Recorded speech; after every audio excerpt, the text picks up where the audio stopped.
Why is Ruto so much against any effort to deal with the rising cost of living in Kenya? Why is the rising cost of living in Kenya such a great enemy, such a dirty word in the inner circle of the Kenya Kwanza government? Why? That's a big mystery. Because if you really think about it, cost of living has brought down too many governments. Cost of living has frustrated very many political careers. There are so many examples. For example, you remember a politician called George Bush Sr.? America had just emerged from the Iraq War. The man was very popular, but he ended up losing a presidential election. He was an incumbent. He should have won it easily. He ended up losing that presidential election mainly because of one thing, and one thing alone. He increased taxes. You heard me right? He increased taxes. Of course, when you increase taxes, you touch on the cost of living of the voters. So let me ask the question again. Why is William Ruto paranoid about any effort to deal with the spiraling cost of living in Kenya? Isn't that political suicide? Actually, this is a real mystery.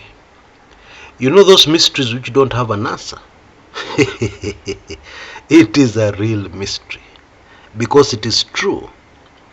Taxing Kenyans the way Ruto has taxed Kenyans is political suicide. Nobody has mentioned it yet, but it is a fact. Governments have to tax people, lakini wanakujanga bole bole, pole pole. The way Ruto has rushed in, forcing finance bill 2023, mpende mspende, is political suicide. And already we can see the results very clearly in Kenya with what has happened. People have lost faith in this government. Even the staunchest supporters, people who really campaigned for Ruto to be president, are now saying, no, we made a mistake. I should never have voted for this guy. And one would think in those circumstances, somebody can wake up and decide. Somebody can wake up one morning and decide to change direction. But there's no sign of Ruto doing that. There is none at all. And so it remains a deep mystery. Of course, I know you must be aware that Azimio have threatened that they will not sign any bipartisan agreement, because the team now is in retreat to draft the report. Azimio, and especially the leader Raila Odinga, has said in very clear language that they will sign nothing if cost of living does not feature. And it must feature convincingly, because Kenyans are hurting. Kenyans are strained.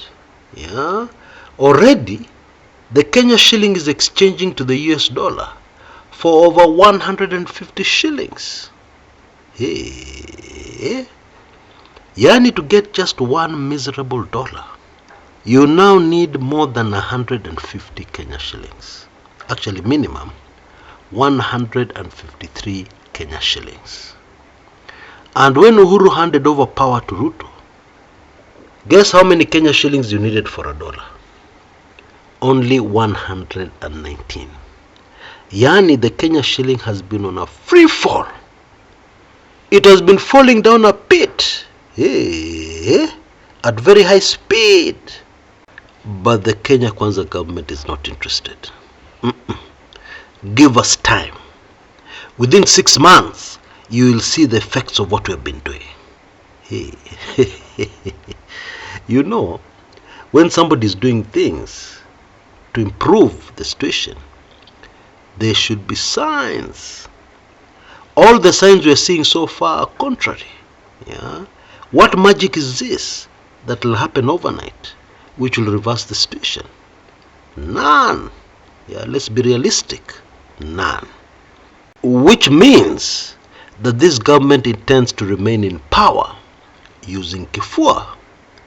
And maybe they have a dream that when the 2027 elections come around, they will do what they did in August 2022 and they will get elected.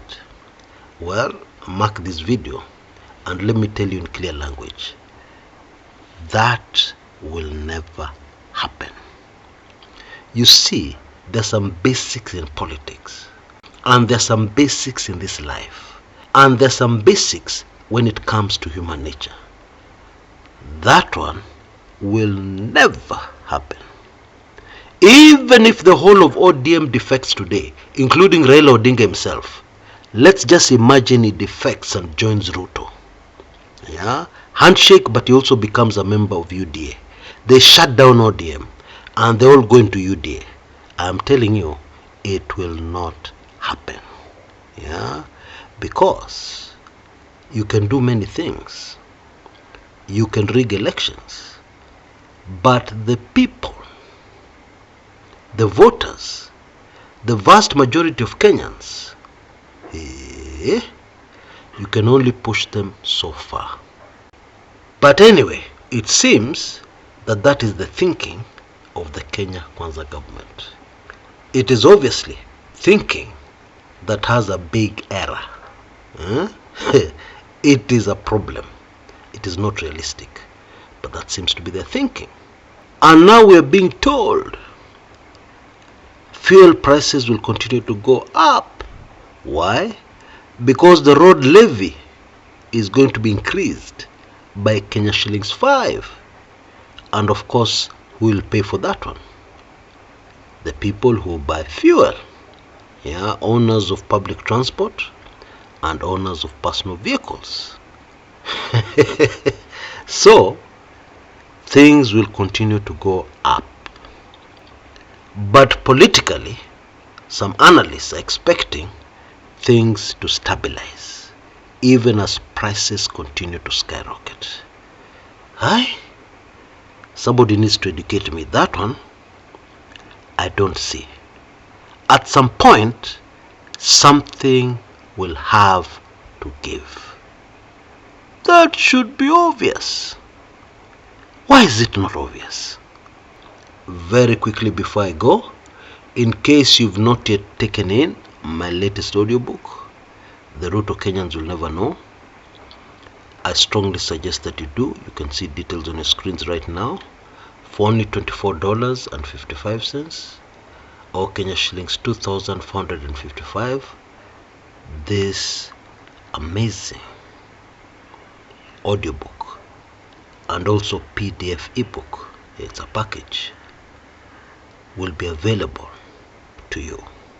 Yeah, and then you can take in all those amazing details which might help you to understand what I'm saying when I say 2027 rigging will not be possible. I'm sure when you take in that information, you'll be able to get the big picture and totally understand why 2027 the usual games will not be possible, with or without the help of powerful people, yeah, and foreign nations. Until next time, this is Chris Kumekucha.